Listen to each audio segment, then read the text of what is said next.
He found a wounded husky after the storm. But where Balto led him underground changed everything. You won't believe what was hidden beneath the roots of the ancient pines. The wind clawed at the remnants of winter, whistling through the broken ribs of pine and cedar that lined the ridge. Beneath the bruised sky of Oregon's Cascadian wilderness, Ranger Caden Rivers trudged through the knee-deep snow, each step crunching in the pale silence. His breath fogged the air like ghosts of the storm that had nearly swallowed the mountains 2 nights ago. Every tree bore scars from the blizzard, limbs cracked, trunks sheared, roots torn from the ground like veins ripped from the earth. But there was something else written on this wounded landscape. A trail. Caden knelt, gloved fingers brushing across the prints that wound between the fallen branches. They weren't deer nor elk. Too large, too deliberate. The spacing was precise, the gait confident. A dog, he thought, but not a stray. A trained one strong, sure-footed. He traced the print with his thumb, noting the distinct arch of the pad and the deep claw marks carved into the ice. A northern breed, maybe Husky or Malamute. The tracks led north, toward the valley the locals called Whispering Hollow, a place untouched by hikers for years, half myth, half warning. The radio on Caden's shoulder crackled weakly. Ranger post to Rivers. Any sign of life out there? Caden lifted it to his lips, voice low and steady. Maybe, big canine prints heading down Hollow Creek. Could be someone's sled dog wandered off before the storm. Copy that. Be careful, Cade. That trail's half washed out. You're better off turning back before dark. He clicked the receiver off. Turning back wasn't in his vocabulary. He straightened and followed the trail deeper into the wilderness. The smell of pine sap and cold stone thick in the air. The world here was all shadow and silence, the kind that pressed against your ribs until you could hear your own pulse. Somewhere in the distance, a single crow called, its voice cracking through the stillness. As the day bled toward dusk, the snow began to change color, from pale silver to the faint blush of dying sunlight. Caden's boots sank into softer drifts now, the storm's surface crust thawing beneath his weight. He rounded a sharp bend and froze. At the base of an ancient cedar lay a collapsed shelter, little more than a skeleton of timber and torn canvas. Smoke stains blackened what remained of the roof, and beside it, half buried in snow, was a figure. A dog. He moved cautiously, lowering himself to one knee. The animal's fur was matted with ice and blood, its body trembling with shallow breaths. But its eyes, those eyes, snapped open as he approached. They were the color of Arctic dawn, blue and gold fused like glass catching fire. The husky lifted its head weakly and growled, more in warning than in rage. "Easy, boy," Caden murmured, stripping off his glove and holding out his bare hand. "I'm not here to hurt you." The husky's nose twitched, scenting the air between them. For a long heartbeat, nothing moved. Then, with a slow exhale, the dog's growl faded into a hoarse whine. "That's it," Caden whispered, edging closer. He slid his jacket from his shoulders and draped it over the dog's body, feeling the quiver of muscle beneath the fur. A tarnished metal tag hung from its collar, the engraving dulled by rust and frost. He wiped it clean with his thumb. Balto, and beneath the name, a single word etched in deliberate human script. "Listen." Caden stared at it, unease prickling the back of his neck. "Listen to what?" he muttered, but there was no answer. Only the whisper of the wind through the trees, soft as breathing. He carried the dog back to his snowcat, wrapping him in a wool blanket. During the ride to the ranger station, the husky stirred once, letting out a long, hollow howl that made Caden's stomach tighten. It wasn't a cry of pain. It sounded directional, like a signal. That night, the storm returned.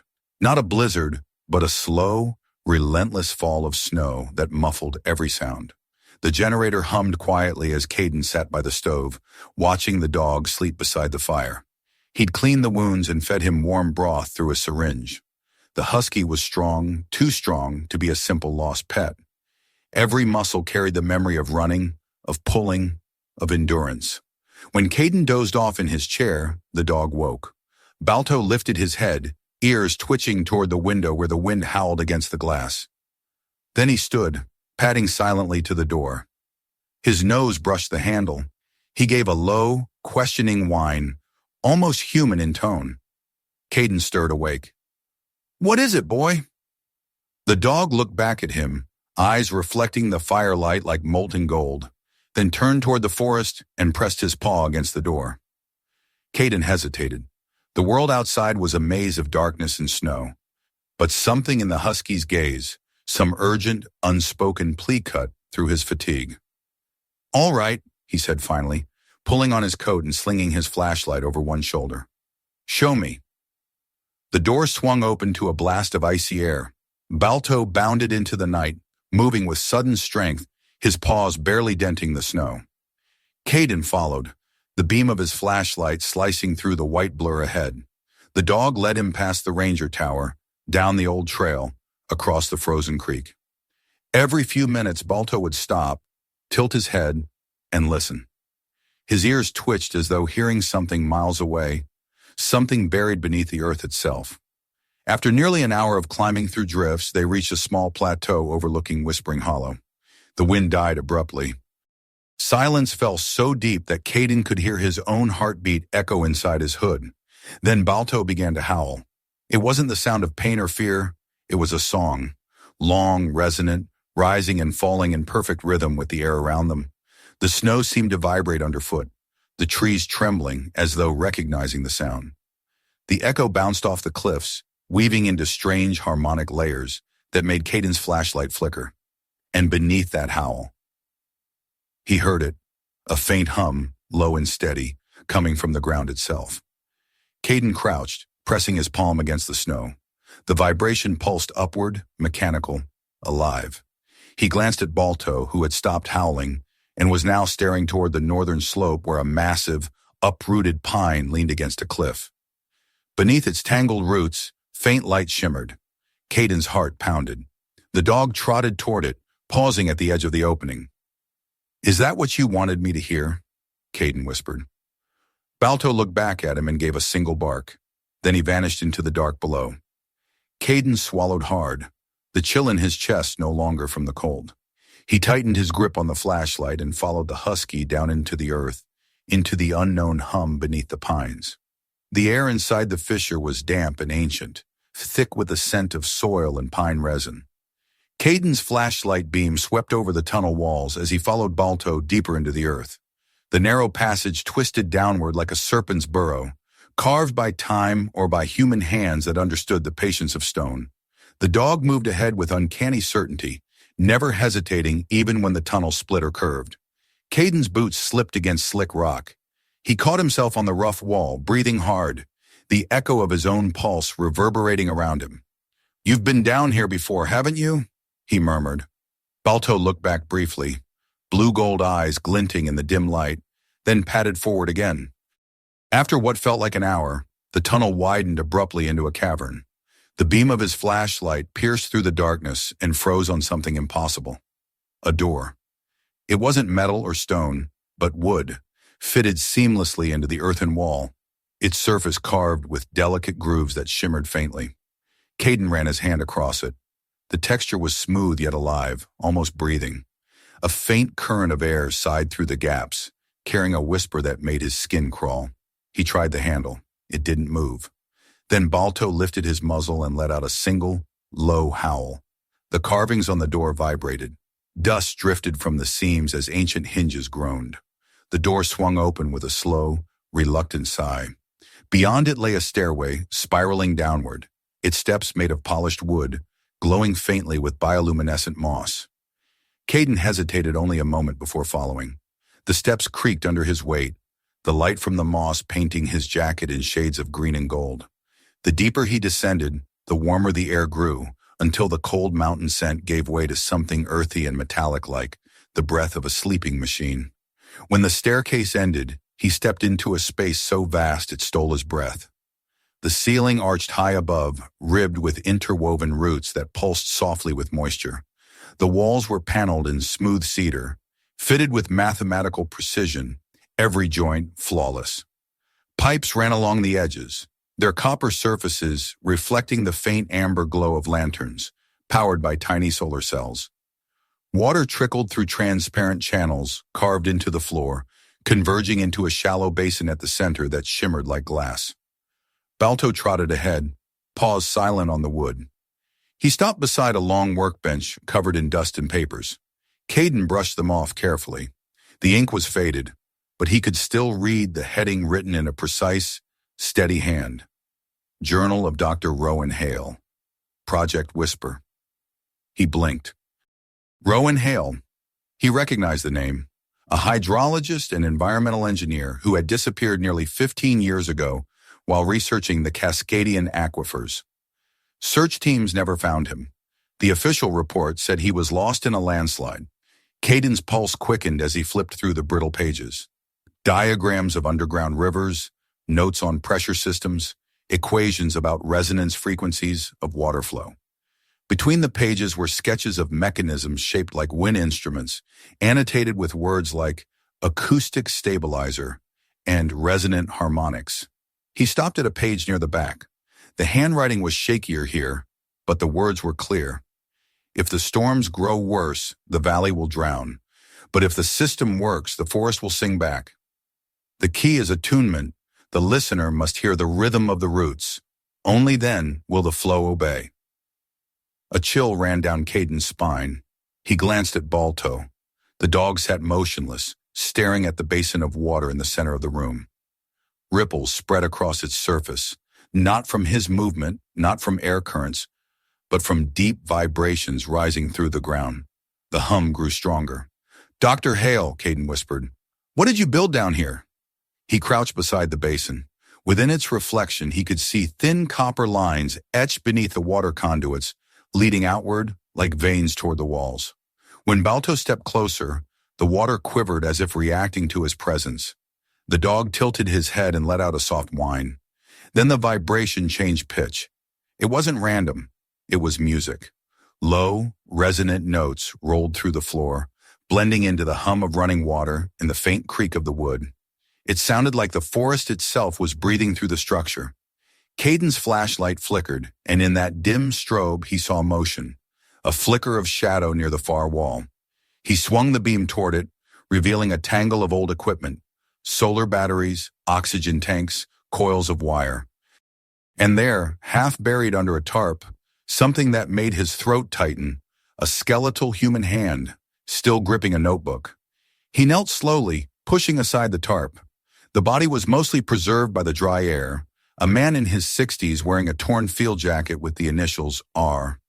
H stitched above the breast pocket. Beside him sat an old tape recorder, its reel silent. Caden pressed the play button. To his surprise, the machine still clicked to life. A thin voice filled the chamber, cracked by age but steady. "If anyone finds this, my name is Dr. Rowan Hale.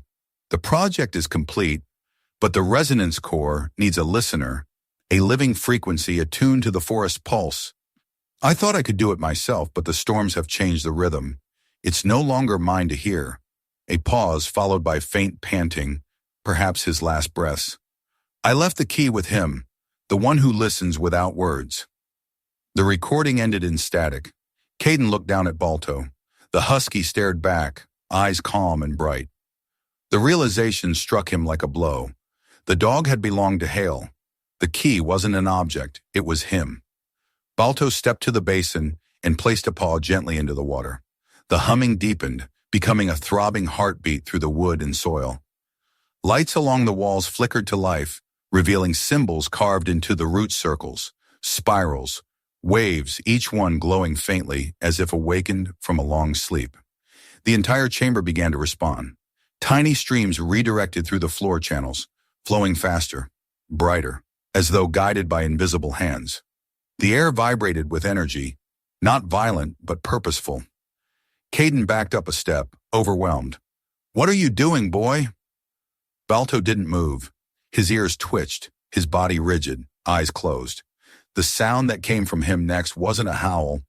It was a sustained tone, deep and haunting, perfectly in tune with the vibration around them. The resonance stabilized instantly. The trembling of the chamber ceased. The water in the basin stilled. The hum softened into silence. Then from somewhere far above, a muffled boom echoed, the sound of snow and ice shifting. Caden's instincts screamed collapse. He sprinted toward the stairwell, but Balto barked sharply, stopping him mid-stride. The dog turned toward a narrow side tunnel Caden hadn't noticed before. "Another exit?" he breathed. "You can't know that." Balto barked again and ran. Caden followed without hesitation. The tunnel curved sharply, ascending through damp earth and broken stone. The sound of cracking timber above them grew louder, closer. He could feel the weight of the mountain shifting. Just as panic clawed at his chest, the tunnel burst into open air. They stumbled out onto a rocky ledge overlooking the valley. Behind them, a plume of dust rose as the entry passage collapsed, sealing the way back. Caden dropped to his knees, gasping. Balto stood at the edge of the cliff, watching the horizon where dawn was beginning to burn through the storm clouds. The first light touched his fur, turning it silver and white. Caden reached out, resting a hand on the dog's back. "You knew. You always knew." Below them, faintly visible through the trees, the ground pulsed with lines of light tracing the underground system's hidden paths. Rivers of energy moving with deliberate rhythm. The valley was alive, breathing again. Caden's thoughts swirled with disbelief and awe. Somewhere deep beneath their feet lay a creation beyond science, born from one man's devotion and a dog's enduring bond. Balto turned his head toward Caden and gave a short, contented bark before sitting down. The tag on his collar glinted once in the new light. "Listen." And as the sun broke fully over the ridge, Caden finally understood what it meant. The next morning broke restless and gray. The sun rose, but its light was veiled by the low, thick clouds crawling across the peaks. From his lookout on the ridge, Caden Rivers watched the mist unravel over Whispering Hollow like smoke. Below, the forest still glistened from melting ice, but the air carried a warning, heavy, charged electric. The scent of rain, sharp as iron, made his jaw tighten. He wasn't alone. Beside him, Balto sat poised, tail curled neatly against his paws, nose lifted toward the wind. His fur rippled in the cold breeze, but his body was still, tense with awareness. Caden followed the dog's gaze northward, where distant thunder rolled a low growl that seemed to answer something deep beneath the earth. Another storm. The valley hadn't even recovered from the last one. Caden exhaled through his teeth. "We won't get a break, huh?" Balto turned his head slightly, ears twitching at his voice, then looked back at the valley as if to say not yet. They had spent the night camped near the ledge, the tunnel behind them sealed by the collapse. Caden had barely slept. His mind kept replaying the hum of that underground chamber, the water that moved like it could hear, the carvings that glowed under Balto's paw. It was as if they had stepped inside something alive, a machine built not to dominate nature, but to serve it.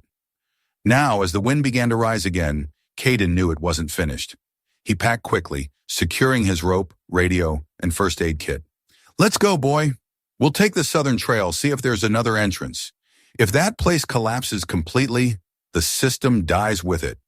Balto leapt to his feet, already ahead of him, bounding lightly over fallen branches and through snowmelt streams.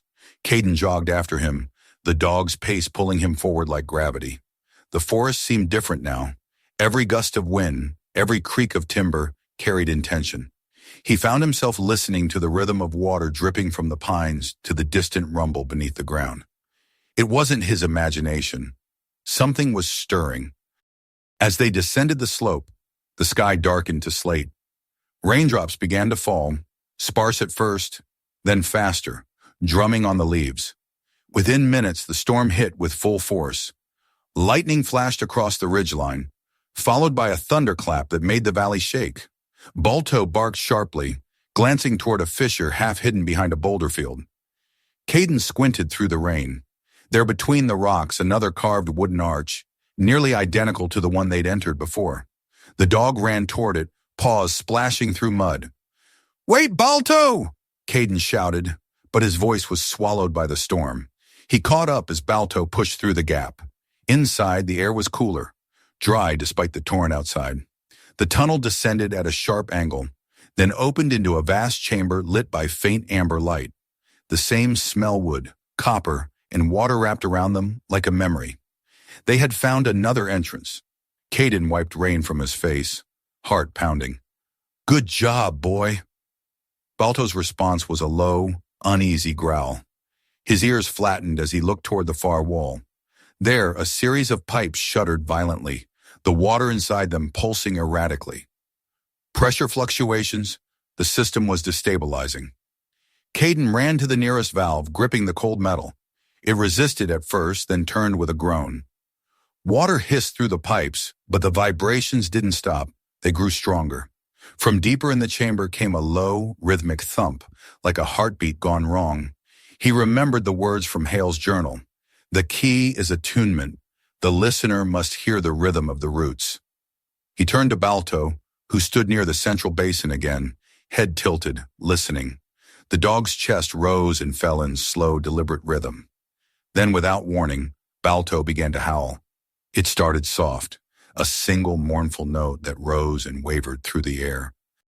The sound echoed off the cedar walls, multiplied, folded back upon itself until it became something else entirely, a resonance, deep and layered. The pipes shuddered, then steadied. The vibrations aligned, matching the pitch of Balto's howl. The basin water began to move, spiraling gently like a galaxy of liquid light.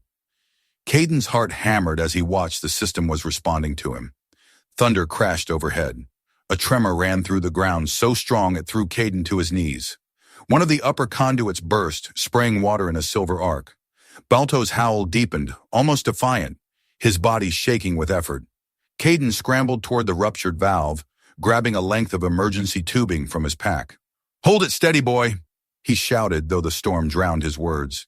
He sealed the valve, forcing the pressure downward toward the lower channels. Slowly, the violent trembling began to ease. The hum returned, not chaotic this time, but pure, harmonic. For a moment, the entire structure seemed to breathe. The glow along the roots brightened, stretching outward through the chamber like veins of molten gold. Caden could feel the vibration through his palms, through his chest.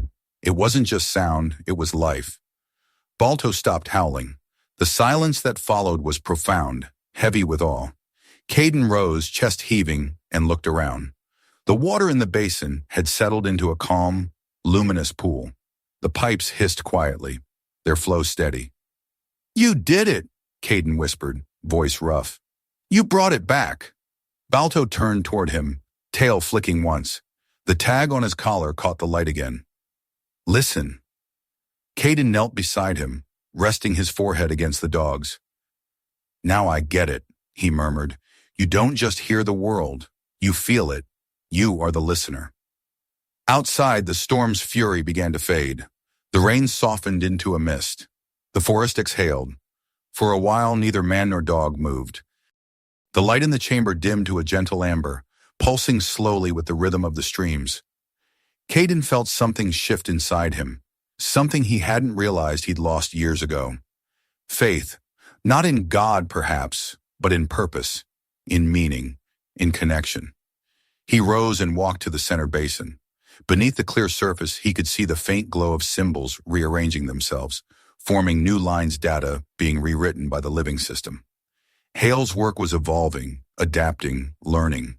Balto lay down beside him, head resting on his paws. His eyes, half closed, followed the play of light across the water. "You're not just some lost sled dog, are you?" Caden said softly.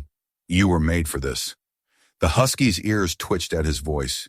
He gave a short, quiet bark, as if to say, "And so were you." Hours passed before the radio crackled to life on Caden's shoulder. "Rivers, this is base. We're reading tremors in the northern ridge again. You all right out there?" He lifted the receiver, glancing down at Balto before answering. "We're fine, and the valley's safe for now." When they finally emerged from the tunnel, dawn was breaking again. The storm had washed the air clean, leaving the forest drenched but alive. Streams glittered as they wound between mossy stones, and the redwoods glowed with dew. From somewhere deep within the roots, a low hum continued, a softer echo of Balto's song. Caden stood on the ridge and looked out over Whispering Hollow. For the first time in years, the valley felt awake, aware, protected. Beside him, Balto lifted his head and howled one final time, clear, strong, and joyous. The sound rolled across the mountains and the forest answered. The pines swayed, the water rippled, and for a heartbeat the world itself seemed to sing. Spring returned quietly to Whispering Hollow, its thaw carried not by thunder this time, but by sunlight dripping like honey through the pine canopy. The last of the snow had melted into the streams that braided the valley, and from the mountain's heart came a steady hum, soft, constant, alive. The storm season had passed, but the world below the roots had not gone silent. It was breathing again. Caden Rivers sat on a moss-covered log outside the ranger cabin, oiling a weather-worn compass that had survived more blizzards than he cared to count. Behind him, the wind pushed through the trees in long, rhythmic sighs, and each breath of air seemed to carry a faint echo of music. To anyone else, it was just the wind. But Caden had learned to listen. At his feet lay Balto, now fully healed, his fur brighter than the snowfields that had once threatened to bury them both. The husky's eyes were half closed, his chest rising and falling in a slow, steady rhythm that matched the murmur of the valley. Even in sleep, he seemed aware of everything. The distant drip of water, the flutter of wings overhead, the pulse beneath the ground. It had been 3 weeks since the second storm, since the night the forest had sung. Word had spread fast. Scientists, rangers, and engineers had come from Portland, Eugene, even as far as Vancouver, to see the valley's secret for themselves. The discovery of Dr. Rowan Hale's subterranean resonance system had ignited headlines. The forest that listens. But only Caden and Balto truly understood what it meant. The system wasn't just a machine. It was a partnership, a living bridge between nature and the human will to protect it. Balto stirred, raising his head. His ears twitched toward the approaching sound of footsteps. Caden glanced up to see Mira Lang, a young environmental engineer and doctoral student, making her way up the slope. She carried a canvas satchel stuffed with notebooks and data chips, her red hair tied back, her boots still streaked with mud from the tunnels below. "You've got quite the guardian," she said, smiling down at Balto. Caden chuckled.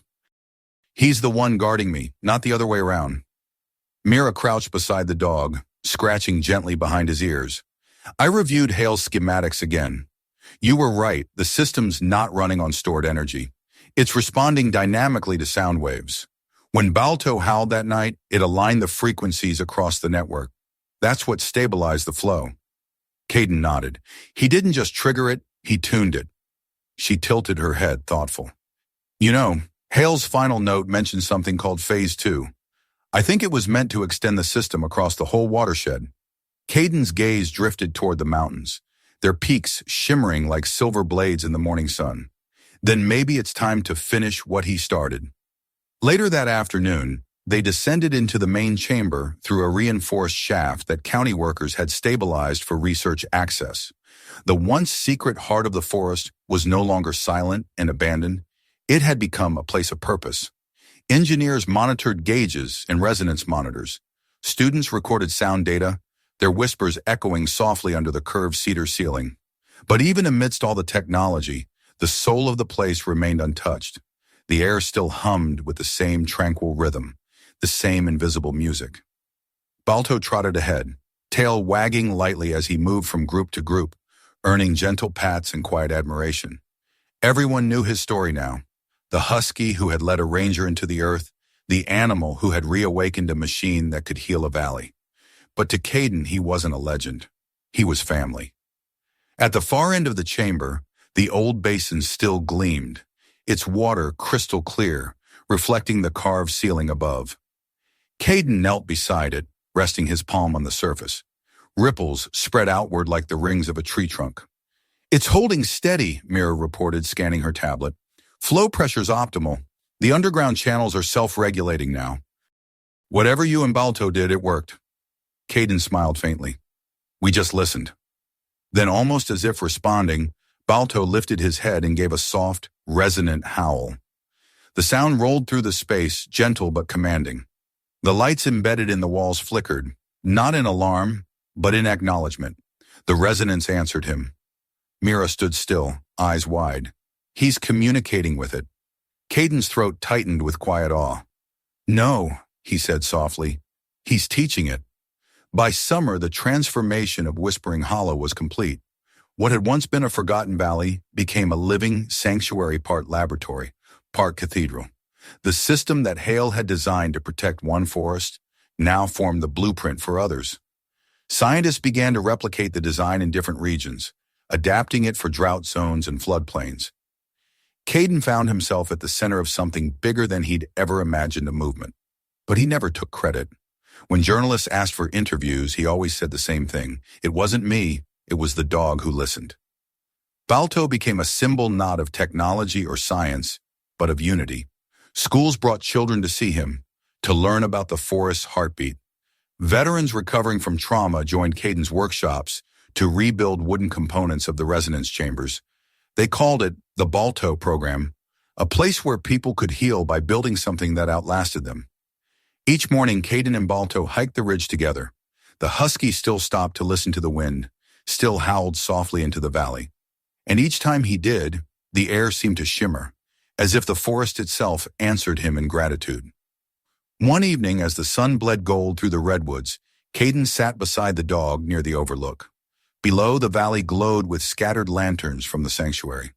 The hum of the resonance system drifted faintly upward, a low chorus woven with the wind. "You know, I think Hale would have been proud," Caden said. Balto's ears twitched. He turned his head, resting it against Caden's leg. The man smiled, running his hand through the thick fur. "You kept his dream alive, buddy. You did what no one else could." He paused, listening.